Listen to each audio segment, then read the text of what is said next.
Paprastai yra A/B testai niekada neateina iš oro, dažniausiai jie ateina iš kažkokių tai signalų, ne, kažkokių tai indikacijų. Tai galbūt aš žiūriu savo tą website ir aš žinau, kad žmonės kažkurioj tai toj funnelio daly užstringa, kad jie, tarkim, palieka tą krepšelį, va būtent toj vietoj.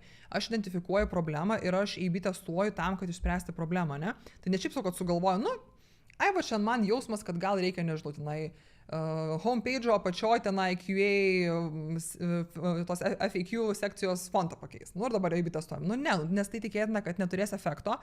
Ir tai va, pasiskaičiuojam pagal tai, žiūrim, kur yra bėda, ieškom signalų, gal mes matom kažkur drop-offą, gal mes matom, kad useriai kažkodėl labai bando kažką paspausti ir tai nėra aktyvus elementas. Tai iš tų signalų ateina tie tokie, tos hipotezės, ką galimai reiktų testuoti. Ir paprastai irgi būna business value. Tu žiūri, tu testuoji ne tą produktą, kurio niekas neperka, tikėtina, o tą, kurį perka ir žiūri, kaip gali padidinti dar tuos labiau pardavimus.